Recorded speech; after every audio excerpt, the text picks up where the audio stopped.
Innovation doesn't always have an immediately successful outcome. With some of the machines which have been covered recently on this channel, this should be readily apparent with such storied and significant battlemechs such as the Raven, Cataphract, Axeman, and Hatamoto Chi being some examples. These designs and others took lessons from the prior centuries of warfare and tried to implement them into new, sometimes flawed, designs. Before over time they are refined into much more powerful and dangerous platforms. In this video, we are going to be examining the visually iconic design which appeared thanks to the efforts of Luthien Armor Works. After the Fourth Succession War. The Mauler. An assault mech weighing in at 90 tons, the Mahler, as it would later be known, is a product of the Draconis Combine and is meant for deployment with the DCMS, or the Draconis Combine Mustard Soldiery.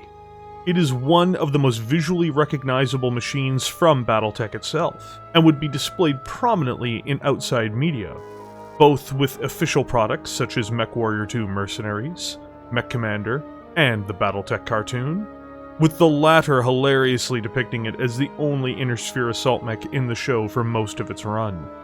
But it would also appear with fan projects such as MechWarrior Living Legends. To understand this Goliath, however, the nature of its construction and where it comes from in-universe, as well as how it performs and why, I think we first need to examine the circumstances of its design and production. After the disaster that was the Fourth Succession War for the Capellan Accord, the Draconis Combine was among the defeated powers of the most consequential conflict since the Second Succession War. Borders moved, and moved dramatically, in favor of the new powerful state that was known as the Federated Commonwealth. All the same, while the war had been a disaster for the tripartite alliance, it was not quite as crippling to the Free Worlds League and Draconis Combine as it had been to the Capellan Confederation. While the former, House Merrick, still had a series of internal issues which at the time could seemingly hamper development of new military innovation, and the latter, House Liao, was now an industrially handicapped state desperately trying to survive after being maimed by the united Davion Steiner alliance, the Draconis Combine found itself in a much different political and great power situation. The circumstances of the Inner Sphere had not been left idle in the years since the ending of hostilities in 3030, with the conclusion of the Fourth Succession War. But to understand it, one must understand how traumatic the last Succession War had been to the mighty House Kurita, whose pride and dignity had been robbed from it. The biggest blow to the Combine hadn't been its lost men, materials, and worlds, but a pervasive decline in morale which its soldiers and wider society had suffered from as a consequence of what could only be described as a military catastrophe against their mortal enemies, the Federated Sons, and their still reviled enemies, the Lyran Commonwealth. A total of 50 worlds were lost by the Draconis Combine across its theaters of conflict with the new Federated Commonwealth. The Combine's leadership had been deeply incompetent throughout the conflict, making few gains and taking immense losses. Kurita Takashi, the coordinator of the Combine, had suffered at least one micro-stroke prior to the conflict, which was discovered much later, and he had been acting without his full cognitive abilities for the duration of the war and crisis springing up within it. This contributed heavily to inappropriate military decisions, such as focusing on destroying the Wolf's Dragoons in an anger-fueled grudge, rather than using resources more wisely, as his emotional control was badly impacted. By the time the war ended, the Draconis Combine Mustard Soldiery was a tired, spent force. The future coordinator, Kurita Theodore, would be one of the standout commanders during the conflict, and prevented a far larger implosion as a result of how Steiner's Operation Gotthardammerung, through his own competence and daring, including launching an audacious counterattack against the Sky region. All the same, materially the Combine could recover much of their losses, as most of their industrial centers were still intact. Deepening their alliance with the Capellan Accord, despite its limited military advantages during the Fourth Succession War, helped the Combine economically, with a reasonable and fair trade being exchanged between the Combine and its 3 partners. The unspoken 4th partner in this alliance was the communications hub and current occupier of Terra, Comstar. Mechs were produced in the Free Worlds League and were traded to the Combine, often in exchange for mechs such as the Marauder and its much-loved particle cannons, to the PPC-starved Free Worlds League. But from Comstar, the Combine would receive large volumes of hidden mech stores, most of which were meant to be downgraded variants of Star League mechs. Some of these, however, were delivered in their original, advanced form, which is where the project that would lead to the Mauler came from. Much like their Capellan allies, the defeat in 3030 did make the Combine more willing to try new things. In 3036, 3 years prior to the beginning of another of the most consequential conflicts of the 31st century, Kurita Takashi would create an assignment for a group of engineers, scientists, grad students, as well as military officers, which was codenamed Project Daboku. This project would also be attached to Luthien Armor Works by order of the Coordinator. At first, this think tank was only given the objective of studying Star League technologies the Combine now had access to from the Helm Memory Core and from their Comstar allies, and seeing how it could benefit the Combine militarily. This would evolve over time as objective creep bled into the team, and it would begin to apply these technologies and ideas to new Battlemechs, which resulted in, unfortunately for the team but fortunately for the Combine, a series of failed concepts which were never put into development. Often these new Battlemechs, as they were developed, had politically charged ideas put into them from the various cadres and groups within the team, all who had their own agendas. The only development that came out of the group in the several years the team worked together would later become known as the Daboku, or Bruiser, named for the project itself and which was a 90-ton assault mech. Sadly, it is likely the design was eventually pushed forward just to show the team had achieved something in their years of work. Conceived as a long-range battle mech, which was heavily inspired by the AWS series of Battlemechs but utilizing ammunition-based weapon systems, and then being protected by new case technologies. This mech was intended to maul targets at long range with autocannon and missiles in support of lighter, more nimble close-range assets, which would deliver the killing blow. Sadly, this design was considered uninspired in many ways, or even lazy in its implementation. Corners were cut as the project runners themselves clearly had grown tired of their seemingly ill-fated design team. In theory, outside of the painful circumstances of its development, the mech was a great idea, but the Daboku, once it went into production, would face a series of problems. Very, very big problems.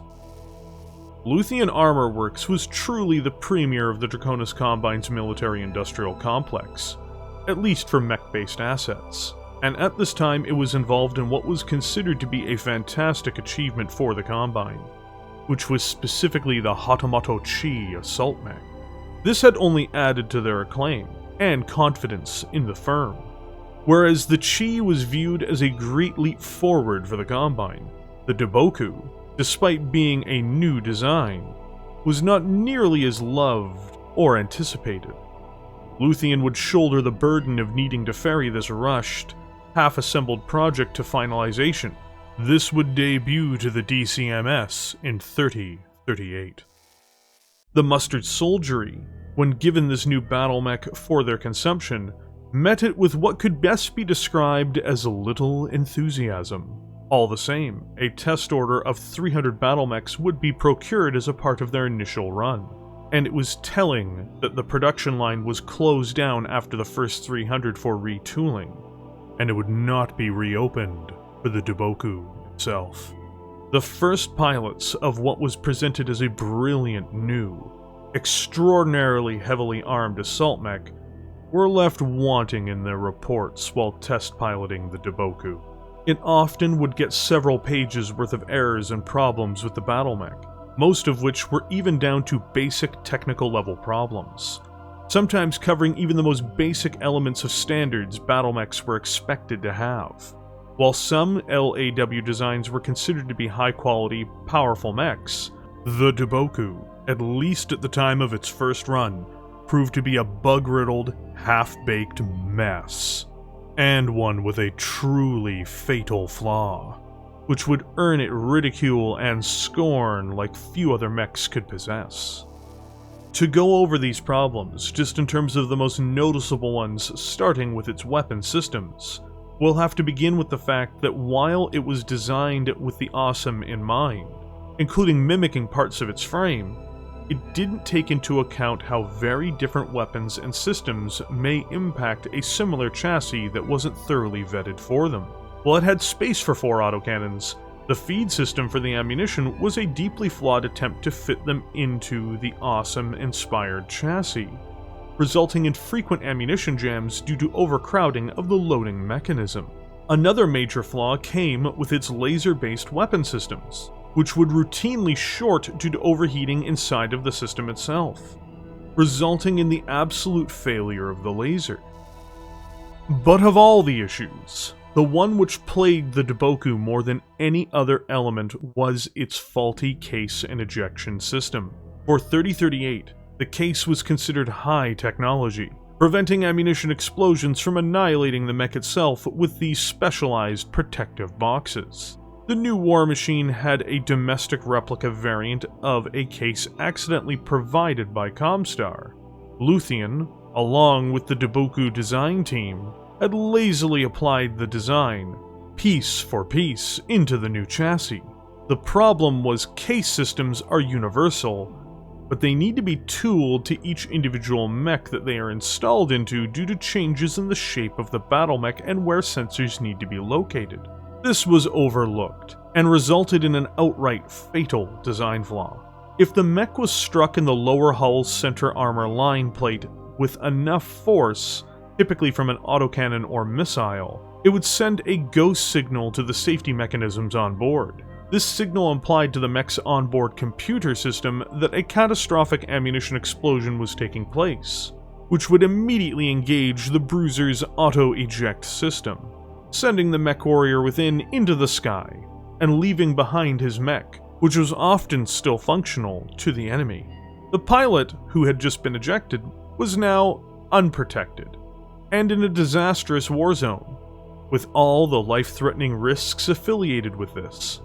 This led to more tragedy as well, as pilots would discover this flaw after surviving it, and word would begin to spread, with the natural conclusion that DCMS pilots would begin disabling their auto-eject systems on board the Daboku in order to prevent these fatal false positives. This could have disastrous consequences for these mech warriors personally, as they prayed the case saved them from the very potentially fatal situation of an ammunition explosion. Despite its known and unknown problems, the Daboku would be pressed into service for the War of 3039, where it would not color itself or the Combine in glory. The 90-ton mech and its problems were looked upon almost more as a burden than a help by the end of it. The Daboku, however, would be on the winning side of the War of 3039. The Federated Commonwealth was intent on launching a war to cripple the Combine as much as it had the Capellan Confederation, or more. Even though there were 3 full successor states in the alliance, it's important to note that the Free Worlds League was also a threat, but traditionally this state had reasonable relations with House Davion, and because of its fractious nature internally, it was on the last to-do list, if it was on it at all, despite Steiner's traditional bitter grudge with their Free Worlds counterpart. The invasion launched by the Steiner-Davion alliance would plunge into the Draconis Combine, and this would be the greatest single threat to House Kurita since the First Succession War. Fighting would be hard, and the 90-ton mech in question would display its shortcomings in the war, with many of this particular machine being captured intact by the Federated assault. But despite its shortcomings, and even the shortcomings of other Combine weapons in many respects during the conflict, the DCMS would fight on, and fight on bravely. Kurita Theodore, the man responsible for the defense of the Combine, would bluff during the war at a pivotal point, convincing his enemies that he was stronger than he appeared, and won a fantastic victory, forcing the Federated Commonwealth to blink. When peace came, it was an uneasy one. Even though the borders hardly changed, the Combine weathered the assault, with some economic and military assistance from the Capellan Accord. The War of 39 was the war that confirmed the Combine's continued existence. This was a true victory, and reinvigorated the DCMS, but it also killed the Daboku. The mech's poor performance, and lack of enthusiasm for it even from Luthien, as well as the pilots it was given to, saw the mech shelved. Some thinking perhaps even permanently.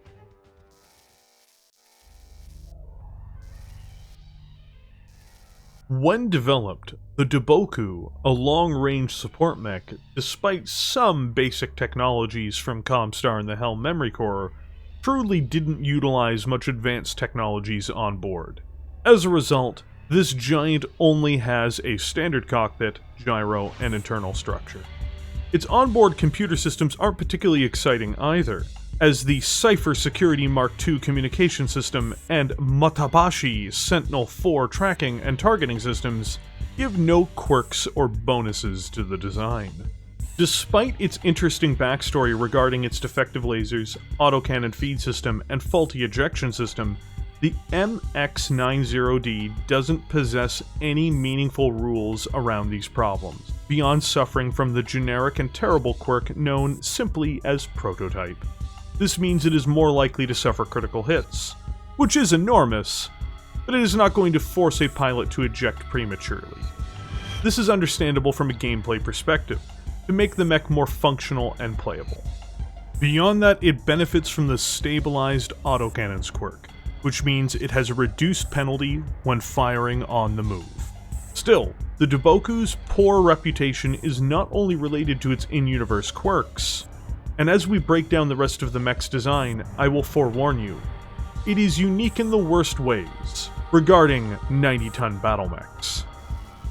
Much like its ancestor the Awesome, the Daboku does not emphasize speed as a major component of its design, using a standard fusion engine, as this was the main type available in any numbers at the time. This assault mech is powered by a 14.5-ton Hermes 270 standard engine.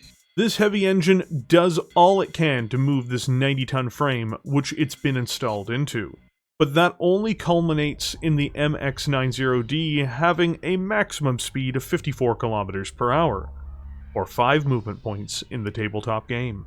This is on average slow, and mostly consigns the Daboku to either breakthrough units, which would be disastrous for it, as we'll cover later, or being a slow asset to battle line formations, which could potentially lead to them either slowing down those formations, or being outrun by units needed to protect it. All in all, the Daboku shouldn't be expected to be fast given its battlefield role and weight, but given some of the other design choices on board this battle mech, it may become apparent why its slow speed may be such an issue. The MX-90D and its later descendants make a number of significant sacrifices in order to carry the extensive weapons array which it has on board. While one should not disrespect what the Daboku is capable of, it sadly may not be as capable as one would expect it to be. To start with, this mech predates the return of double heatsinks. With standard heatsinks on board, it contributes 2 additional tons to them, giving a total of 12. The problem with this heatsink total is it is not up to the task of keeping the Daboku cool. For its weapons, it has a shocking 49 tons of offensive onboard systems, which is enormous for a mech that weighs 90 tons.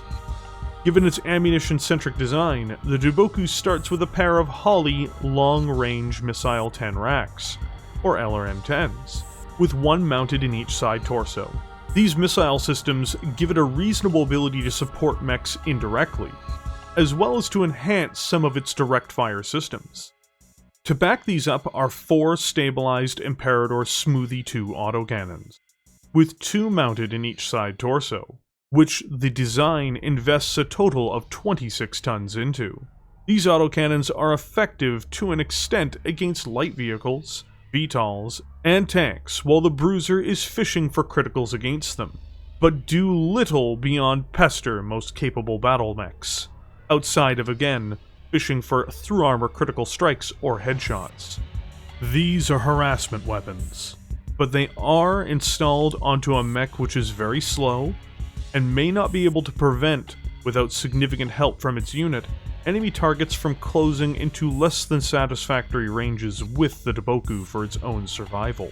The best attribute of these autocannons is their extreme range, which goes even further than its Holly LRM systems.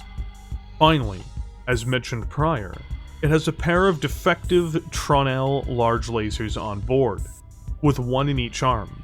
These, for this era, help it match well with the firepower of an AWS-8R, one of the many variants of the awesome that the Bruiser took inspiration from. But there is a problem with all of these weapons, even if they aren't punished in the advanced rules to reflect all of their reliability issues.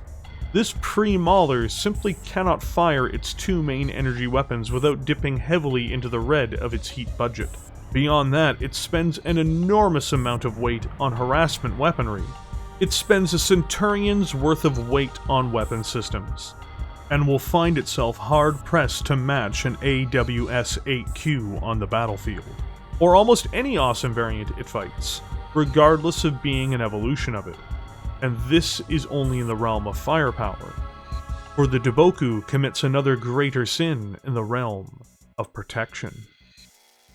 Assault mechs, particularly slow ones, offset their mobility problems by being extremely heavily defended, typically by armored plating. Layers of heavy metal protect the mech's internal structure from pitiful attempts by lighter opposition to break through the mountain that approaches them. The Daboku does not do this. While the original AWS-8Q has an immense 15 tons of standard plating, its Combine ammunition-dependent descendant has a shocking 9.5 tons. This means that it is very slow, and is radically under-armored for its tonnage. While destroying an awesome may take a dedicated fire lance several rounds to punch through under average battlefield conditions, the same cannot be said for this mech. What's worse is, unlike its AWS counterpart as well, the MX-90D is also filled with ammunition. Now, these are protected by its new advanced case systems, which do contribute to the mech's protection, but each blast will likely shear one of the Mauler's sides off, literally removing half of its on-field capabilities. Simply put, for an assault mech, the Daboku bruises very easily, and can be dropped by incoming fire from most reasonably armed heavies or assaults, especially if the Daboku finds itself being targeted at its opponent's optimal ranges. It's important to note as well that due to its slow speed, once an enemy target brings the MX-90D into its optimal range, unless saved by its lance mates, it will never escape the teeth of its enemy's guns either. The after-action report from the War of 3039 painted the Daboku as it was, a technical, tactical, and strategic failure. While Luthien Armorworks produced a multitude of excellent battlemechs, and developed and deployed the much better received Hatamoto Chi during the war, the conflicted, uninspired, and poorly motivated team behind Project Daboku, which was stapled onto what appears to be a reluctant Luthien, delivered what is most definitely a failure of a Battlemech. There is a reason 300 were made, and then all production ceased. The truth is those who participated in the design and building of the Daboku did not want to. It was rushed by its developers to prove that they had something, and it was reluctantly constructed by the manufacturer which didn't want to build it. On the field of battle, the Bruiser is slow, severely underprotected, and is filled with ammunition. It spends its tonnage on weapon systems which at best are low performance on the actual battlefield, and materially does not have the technology to make all of this work. While not entirely combat ineffective, it is likely a burden on the units attached to it, and must be cared for by the rest of its team in order for it to not simply be fodder for their opposition. With the conclusion of the War of 3039, it appeared that this shameful display had come to a close. The Combine would refocus its efforts onto designs that worked, and would move on from this disgrace.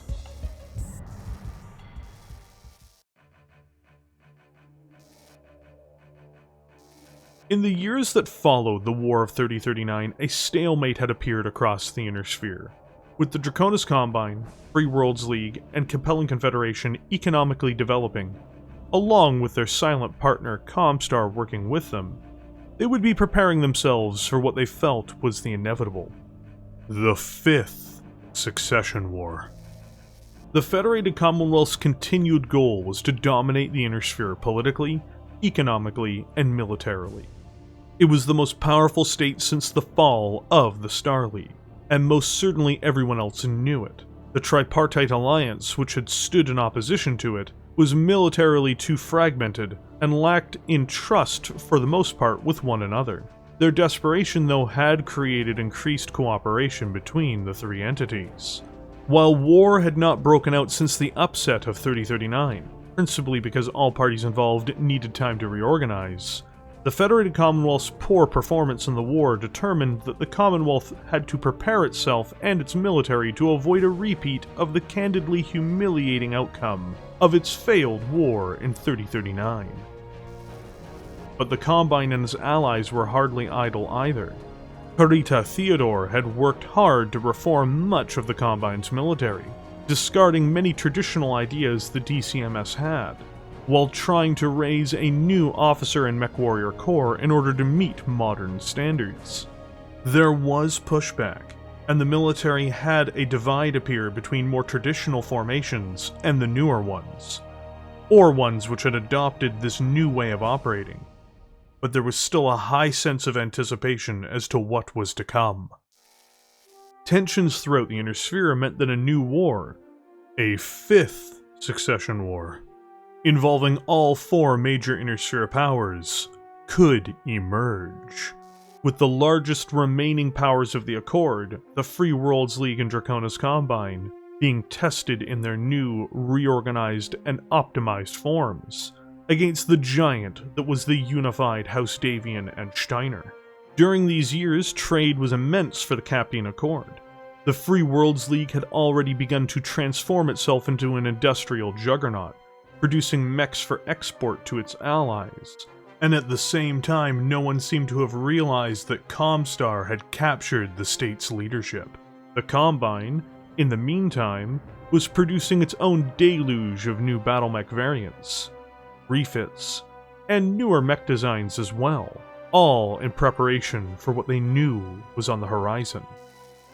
It would be Victory Armaments that truly saved the Bruiser during this time of development from the dustbin of history.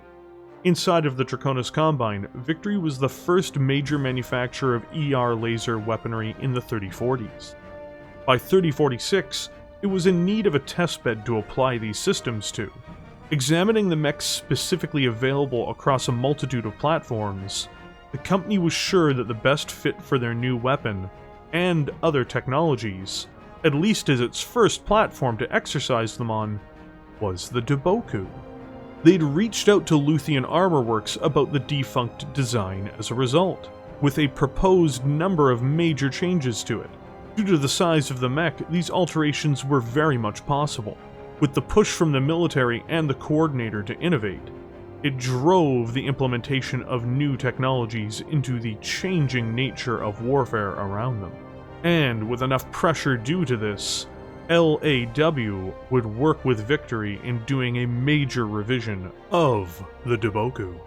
Not only did the Bruiser pioneer ER weapons technologies, but it would also press for the use of double heatsinks, something which almost every other Combine mech lacked, and would help pioneer this feature as well. XL engine technology would be implemented too, and even advanced ferrofibrous plating. When these changes were proposed and completed, Luthien realized that the design would still have a major problem when it came to adoption, which was the DCMS itself. Procurement from the Mustard Soldiery would initially display resistance should the Daboku be proposed as a new long-range support mech for the DCMS. Many mech warriors died in its initial run, or barely escaped with their lives, and other warriors who fought alongside it had seen the disaster in action during the War of 3039. Several years later now, these people had been promoted, and that said nothing of prior commanders realizing they'd been delivered an incompetently built lemon previously. Marketing is a key component in military procurement and sales, and in the Combine this is no different. The solution to this problem would come to LAW inadvertently, thanks to the Internal Security Forces liaison officer they had. In other words, their assigned intelligence handler. When he informed the company in an offhanded remark during a meeting that the Federated Commonwealth gave the Daboku, a mech they had never seen before the War of 3039, the codename Mauler. Luthien realized immediately that the name was intimidating, and displayed the kind of ferocity they wanted their reborn Battlemech to have. Discarding the original title of the Daboku also meant that they could pitch this redesigned as a truly new machine, simply using the old frame of a failed design.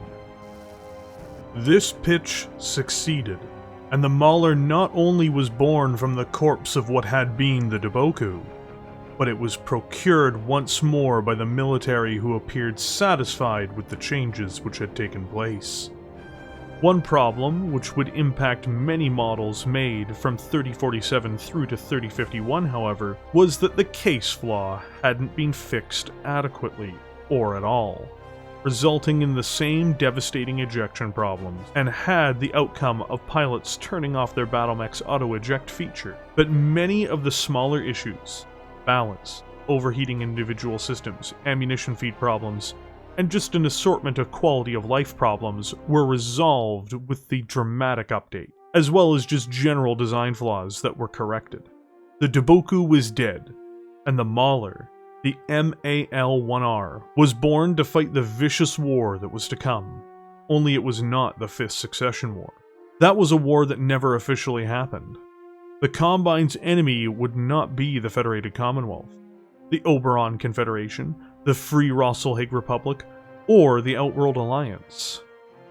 The Dragon instead would find itself locked in a life-or-death struggle with a pair of predatory cats.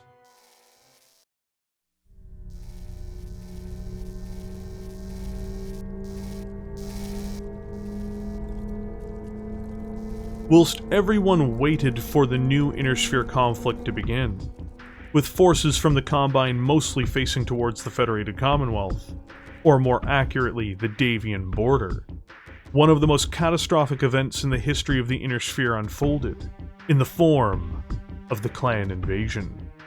The clans, the descendants of the Star League's military arm, had become almost alien in their thinking and culture while in exile, and were certainly unknowable to the Inner-Sphere civilians and soldiers that would face them, and be conquered by them.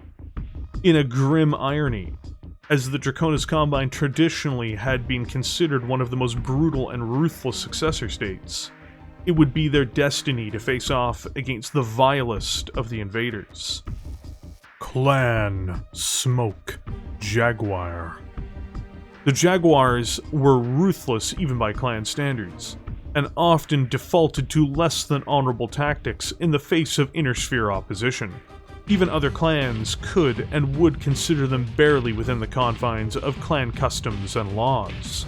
Despite the current Ilclan of the invasion, Leo Showers, being of Clan Smoke Jaguar in his origins. Their invasion of the Combine would be a bloody one, and the scrambling DCMS at first appeared helplessly trapped within the jaws of the Jaguar's assault. Units were wiped from the order of battle, and planets were set ablaze. In the first wave of assaults, most of the Combine opposition were equipped with older technology. These were second-line units, more or less used to keep down populations or deal with pirates and periphery forces. The Jaguars, who had anticipated great victories for their conquest through honorable combat, instead shredded anything that came into conflict with them, even as the more regular DCMS forces trickled into the area in a desperate attempt to stop the bleeding of the army and the hemorrhaging of worlds. The Mauler would begin making its battlefield debut under these conditions in limited numbers, and like almost every other mech inside of the Combine's arsenal, would face severe problems when confronted with the technologically superior clans. The Mahler proved to be no bulwark against the Jaguars, at least not in how it was implemented by the Combine up until this point. Atrocities also emerged across occupied space, as brutal Jaguars failed to stop partisan activities against them. This culminated in massacres, with the most notable being the horrifying Turtle Bay incident, where the clan would annihilate the city of Idu from orbit. This mark of dishonor would be such that warships were refrained from future operations in the Inner Sphere by all the clans. Even with the capable Kurita Theodore in charge of the DCMS's attempts to hold back the Jaguar, and with the stable rule from Coordinator Takashi as well, the Draconis Combine as a state seemed to be in the process of imploding. There was a great deal of strain in the house's leadership as well between father and son as the war turned increasingly sour and compromises needed to be made. Much like the clans, the Combine had a deeply held military and institutional belief in an honorable warrior's code.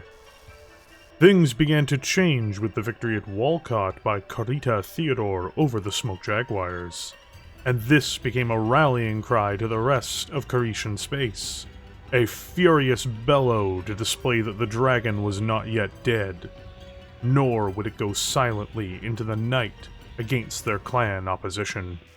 This victory nonetheless had its origins in betraying much of the honorable code that the Combine had traditionally fought with, luring the Jaguars into a trap.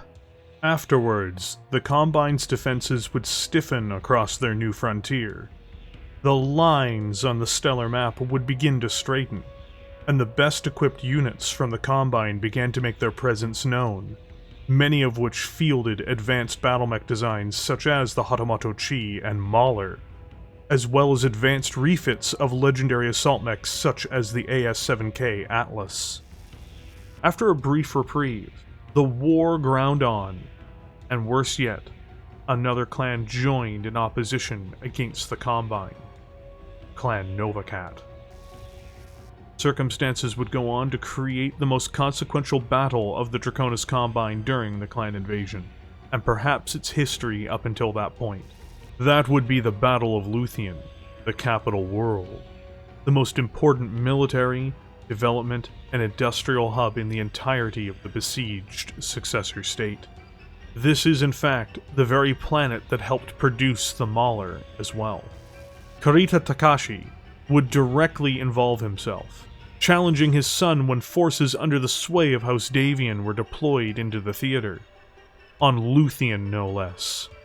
And worse yet, from his most reviled enemies, the Wolf's Dragoons.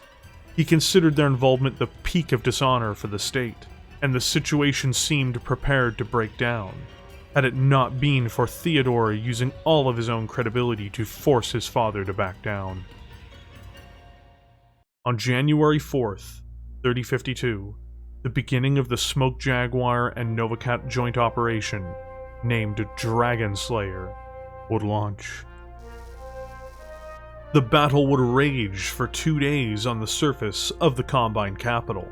Targets were set out across the planet to assault the Kuritians' ability to respond or act as a reserve for other locations, while the lion's share of the allied clan force attacked the Imperial City.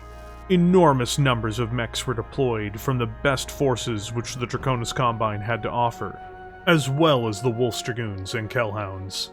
Every inch of ground seemed fought for in this cataclysmic war as battles raged in multiple theaters with clusters and galaxy-sized formations, crashing into battalions and regiment-sized units from the defenders.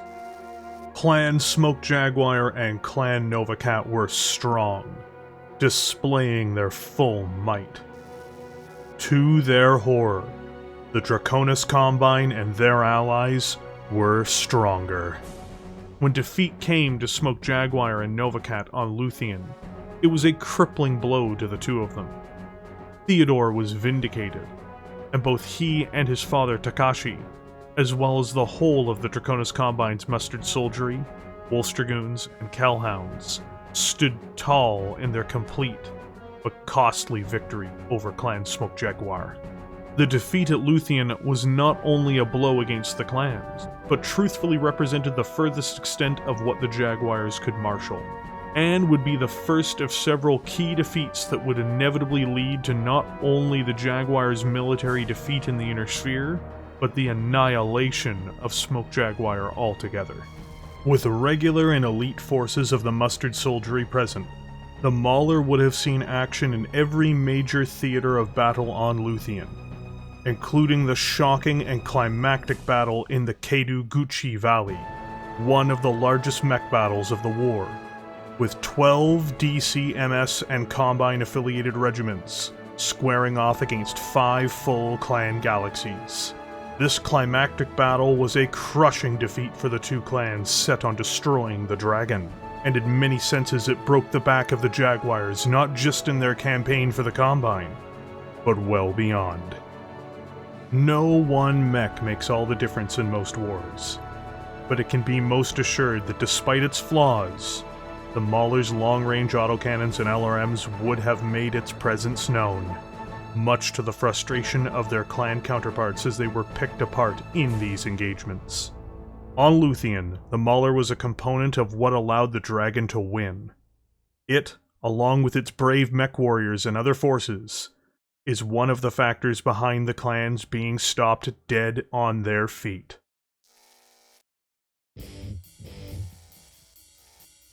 Built for a war against the Federated Commonwealth, one which was never meaningfully waged, the Mahler was constructed to the cutting edge technologically of what the Draconis Combine could build in the run-up to the clan invasion, exploiting myriad new technologies despite retaining some of the flaws of the original model, the Daboku.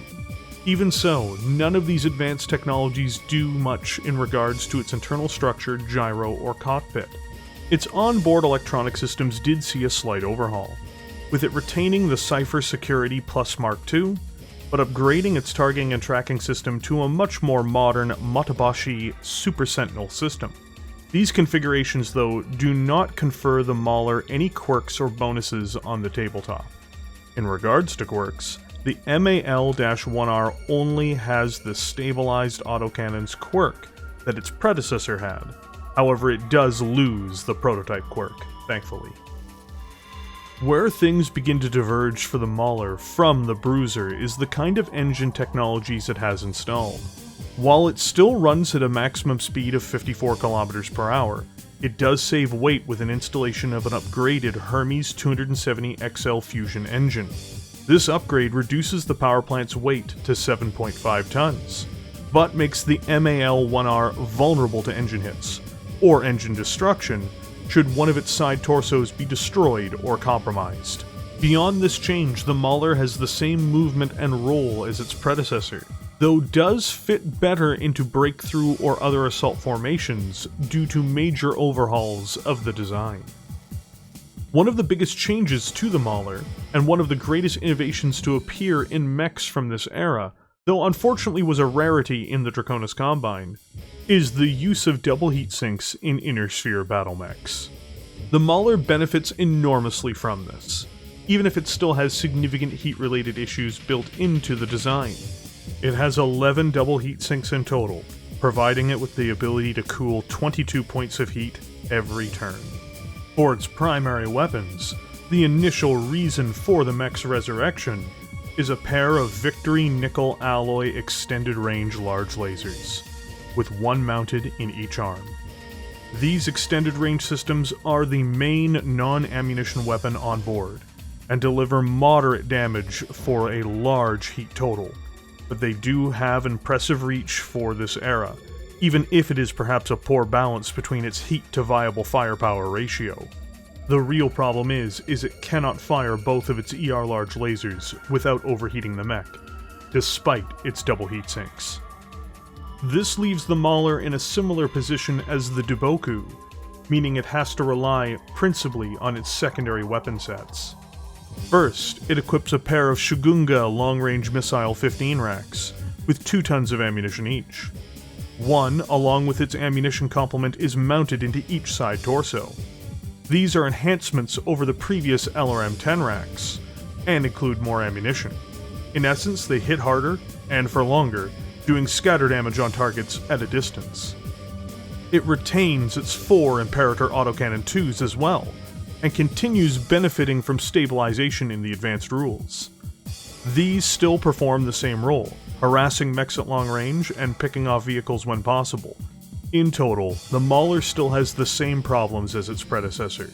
It does invest an enormous amount of weight into AC-2 autocannons, which could just as easily have been invested in even another autocannon system like a pair of LBX-10s instead. Given that the mech still needs more heatsinks as well, these systems feel out of place, but they do still work, along with the LRMs in tandem, to unleash barrages to attempt to knock out enemy vehicles or score headshots and through-armor criticals on mechs. It's just not the best usage of its onboard tonnage, especially when it can't fire its twin energy weapons without meaningfully overheating. The greatest single improvement in the MAL-1R is the fact that it is no longer one of the worst defended assault mechs in history.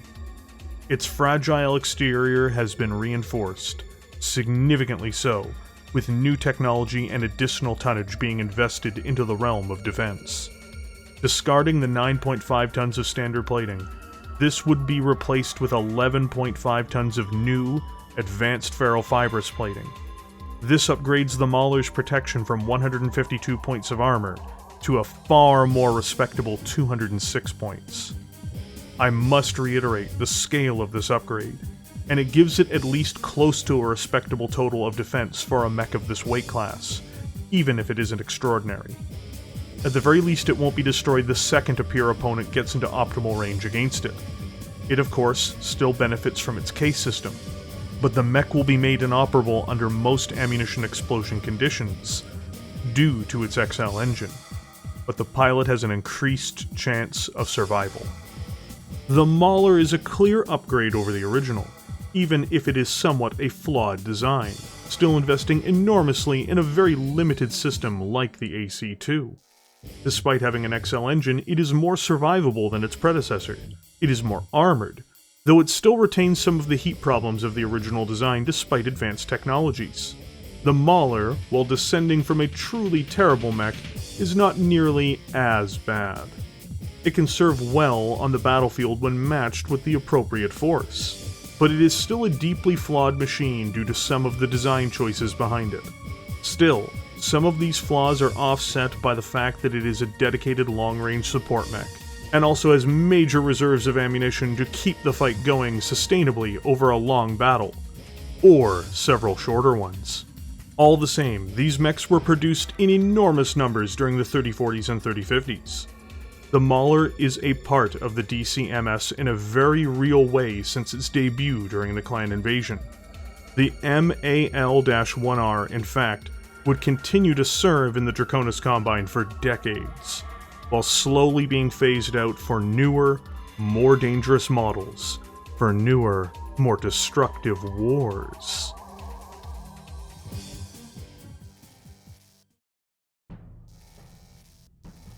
Not only would the clans be stopped in the Battle of Luthien, but Clan Smoke Jaguar would be made an example of by the Inner Sphere.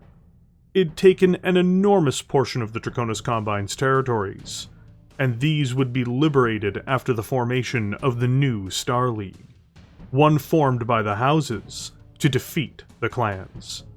To show their willingness to fight and their resolve, they opted to make a grand gesture of strength. The best choice to be made an example of was, in fact, none other than Clan Smoke Jaguar themselves due to their brutality and viciousness. Much to the misfortune of what had been the one-time wrecking ball of the clan forces, Smoke Jaguar had little to no help from their clan allies once the Inner Sphere began their offensive. Operation Bulldog would be the beginning of the end of Clan Smoke Jaguar in 3058. This unified force, with a huge component of its warriors being from the DCMS, eager to liberate their home territories, smashed through the Jaguars, and the Understrength clan, without its compatriots to support it, was crushed within the sphere itself.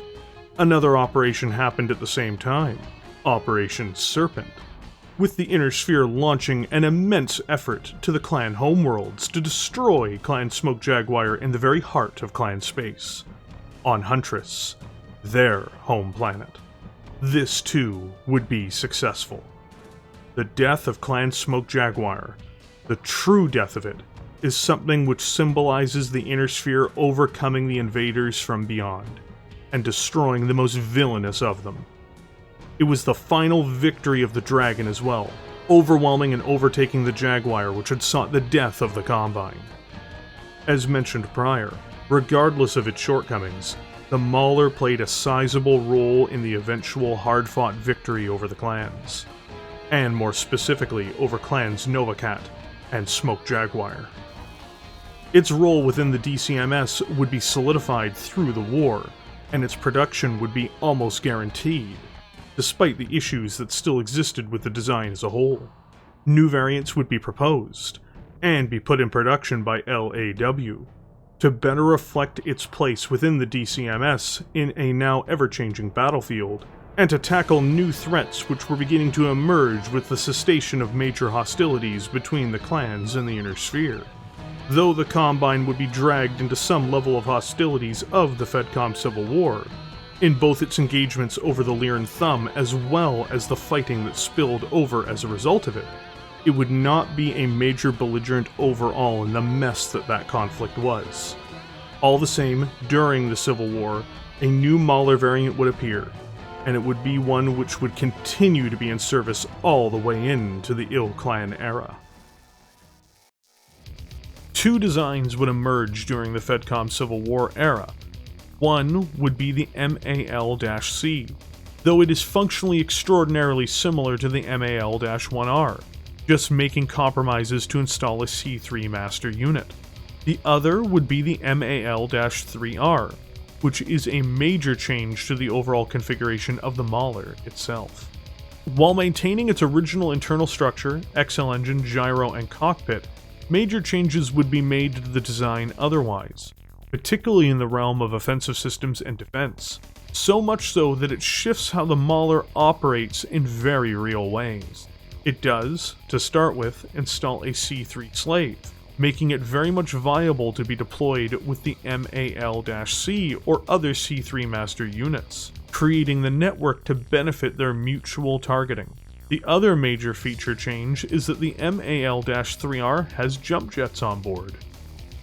For weaponry, the Mauler still maintains its twin LRM-15 launchers, with the same 2 tons per launcher ammunition complement. Discarding the AC-2 autocannons and the ER large lasers, the Mauler 3R opens up a total of 36 tons of weight to reinvest into other options. To replace these systems, the 3R installs 2 LB-10X autocannons, presumably of the Imperator brand, with 1 being in each arm. Each cannon has 2 tons of ammunition as well, which is normally configured to be half-solid ammunition, and half cluster ammunition, though this can change at the preference of the pilot. This is a huge boon, offering versatility, long-range fire hitting power, and the ability to still defend itself in close. Also, the 3R no longer has any kind of heat problems on board, meaning it can alpha strike at will, every single turn. And the final piece of this component is the 3R has a single head-mounted small laser. This FedCom split-era Battlemech, though, is not perfect, and has two major points for defense. First, it reinvests much of its saved tonnage into armor, giving it an enormous 16 tons of ferrule fibrous plating, making it as armored as a king crab, and only 25 points shy of an Atlas, with the Mauler's total of 279 points of armor. This means that the Mauler can not only deliver damage, but it can weather it. The one Achilles heel it has, though, is that it has 8 tons of ammunition on board, and in order to not have to deal with the technical problems of having a case, it appears to just not have one. While this makes little difference to the Mauler's overall survivability, as the mech does have an XL engine regardless, it makes a difference for the pilot, who are now wholly dependent on their auto-eject system to prevent them from dying in an enormous explosion of ammunition, should the mech's internal structure be compromised. An almost pure ammunition-based design, one which can jump and is armored as if it is going to be fighting an Atlas. The Mauler 3R is a cool-running killing machine with an assortment of options for annihilating its competition, especially when working in a C3 networked environment. While hardly a flawless machine, given its weaknesses are slow speed, no case for its ammunition, and its fully dependent on said ammunition, the Mauler 3R is still an incredibly effective evolution of the prior design, and who is most definitely a welcome addition to the DCMS's arsenal.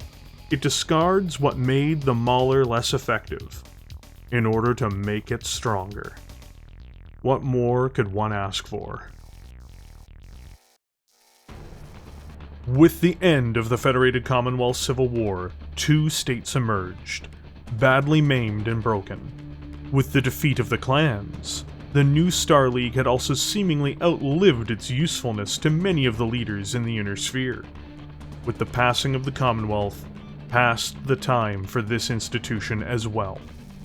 But the collapse of the Star League caused unforeseen violence nearly immediately as religious fanatics from a sect of Comstar, known as the Word of Blake, launched a campaign of destruction on the Inner Sphere. The Combine would suffer once more in the face of this aggression. Worse yet, now Coordinator Kurita Theodore, the stable guiding hand of the Combine, and its leader through crisis after crisis, would succumb to a stroke, dying in the midst of the emergency that had emerged. The final variant we know of the Mahler, would also appear in this crisis, and would play its role in the hammering and destruction of the Word of Blake. The dragon's teeth would bare, and it would once more be among the victors, seeing the wholesale rout and destruction of the fanatics despite their implementation of dangerous and bizarre technologies, as well as weapons of mass destruction. In the years and decades that followed, with the formation of the Republic and the wars that raged between the Combine and its neighbors, the Mauler in its latter forms would remain there, ever watchful, prepared to defend the Combine and its interests. For an assault mech, it is perhaps one of the biggest staples to have entered into the Combine's military over the last century. The enemies of the Combine would be battled in war after war, with wars against the Federated Sons, Republic of the Sphere, Clan Ghostbear, as well as Novacat, which had integrated into the Combine before attempting to seize power in a moment of crisis. The latter of these enemies would see their wholesale destruction at the hands of the Dragon for their insolence, as General Toranaga rose to prominence in the Combine, bringing the Dragon to victories on a grand scale.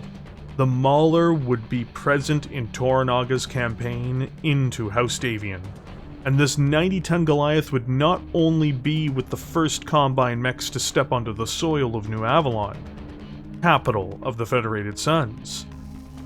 It would again stand among the victors as the planet fell into their hands.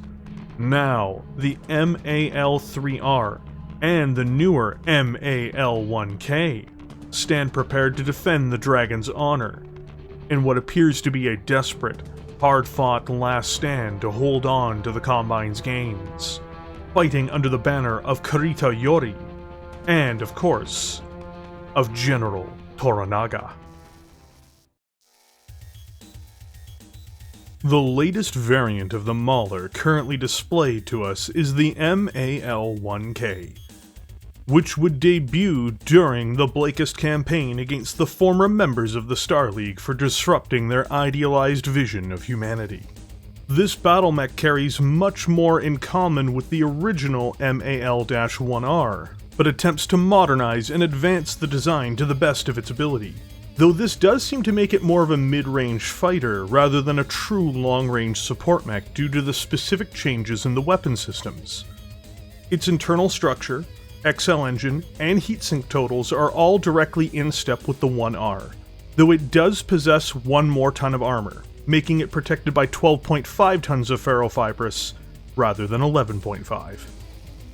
The real changes come in its greatly overhauled weapon systems, which have shorter range, but also pack much more striking power. Like every other Mauler since the MAL-1R, the 1K possesses a pair of LRM-15 launchers with 2 tons of ammunition per launcher. The more things change, apparently the more things stay the same. The 1K clearly seeks to modernize what had come before. Instead of utilizing AC-2 autocannons, it changes these out in favor of a newer technology, in this case, what is known as light AC-5s. These hit just as hard as an AC-5 autocannon, only they go as far as a traditional large laser, 15 hexes, rather than going as far as a traditional PPC, which is 18 hexes like the original AC-5. The benefit of doing this is that these cannons weigh significantly less, even at the cost of the prior range advantage. In this case, each cannon weighs 5 tons, and can still fire specialty ammunition as needed, and the Mauler 1K definitely has ammunition to do this, with a total of 4 tons of AC-5 ammunition on board.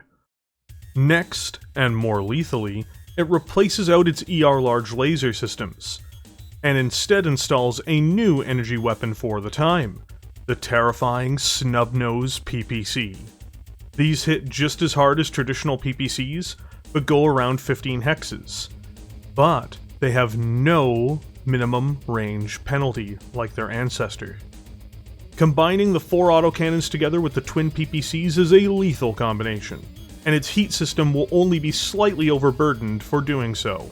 If all 6 systems hit, it will land an impressive 40 damage on target. If using specialized munitions, an assortment of other lethal results can happen as well. While the MAL-3R is a functionally very different machine, with a different role, the MAL-1K seems to be an attempt to drag the Mauler, or the Daboku's original design, into the future, and does so quite successfully.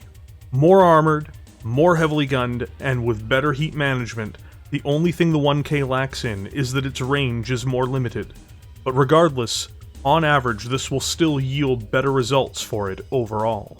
Even at very long ranges, it's not exactly helpless, as it still has a devastating 30 LRM missiles to share with anyone who thinks this old bear has no teeth.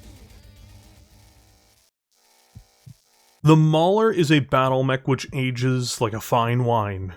In its initial incarnation, it was a death trap, one which put the lives of its pilots in danger. To describe it as a poorly conceived, uninspired awesome without any of its advantages, and weaknesses only where there was once strength, would be far too kind to this flawed monstrosity. But through luck and innovation alone, it would be given a second chance at life. Another chance to defend the Draconis Combine and its coordinator. When it evolved into the Mauler, pushing technology ahead of its new, large frame while still being a flawed battlemech, it was still very much more effective than one might imagine, battling the clans in the cataclysmic battles that raged from 3049 until the death of Clan Smoke Jaguar on the clan homeworlds in 3060, including participating in their very humiliating defeat on their homeworld of Huntress. After this, the Mauler would evolve once again during the crisis of the FedCom Civil War, and the battles which the Combine waged for the Lyran thumb, as well as for other factors driving them into conflict. Even if their contribution wasn't the mainstay of the war, the 3R all the same is one of the Maulers still available in the Dark Age and Ilclan era. Its wildly different design offering this 90-ton monster new life and new opportunities. Finally, a new form was taken once again, once the Blakists assaulted the Inner Sphere, with the 1K being the most advanced evolution of the original design, displaying that with time and technology, the principles and ideas of the Daboku were not as flawed as one might imagine. It was just an unfinished, uninspired version of what could have been, and would have been, if there had just been more dedication put towards it and better technology. The Mauler has become a part of the DCMS's arsenal in the ways that the Dragon, Panther, or Jenner have been in the past. It is an iconic war machine with a storied history, and one which Luthien pushes to higher levels with every era in order to meet new challenges of the day. It is one of the biggest, most dangerous claws of the Dragon. Those who challenge it will be mauled by it.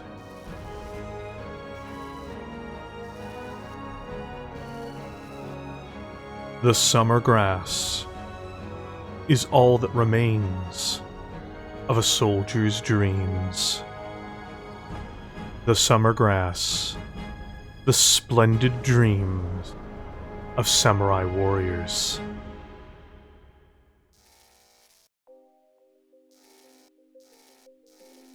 Thank you for joining me here today. I knew I really wanted to delve into the Mauler's origins, and the huge amounts framed around its development, and its original launch during the clan invasion. I really couldn't believe just how much there was. It really felt like a chance to dig into the Combine's lore in these eras as well. The latter variants are cool, and they matter, but they didn't feel as connected to the Mauler's place in Battletech, which is why I pared the other areas down a bit more to focus on the earlier parts. The real time of the Mauler is from 3039 to the death of Clan Smoke Jaguar. It will always be with us, but that is where it truly shines. This video did make me want to do a big piece on the Battle of Luthien though. Still, if you enjoyed this video, as you know, please consider liking it. It really does help, especially with the larger ones such as this. Also, have you considered subscribing to the channel? I do big and small releases very frequently, and I wouldn't want you to miss out. Finally, if you appreciate the work I do here, have you considered joining as a member? Members get access to really cool emojis, and the ability to vote on upcoming projects I'm working on through the YouTube community page. And, of course, members help make sure that these projects are able to be done. Because I really do mean it when I say that these projects are only made possible because of viewers like you. With that, I will catch everyone as per usual in the comments section below.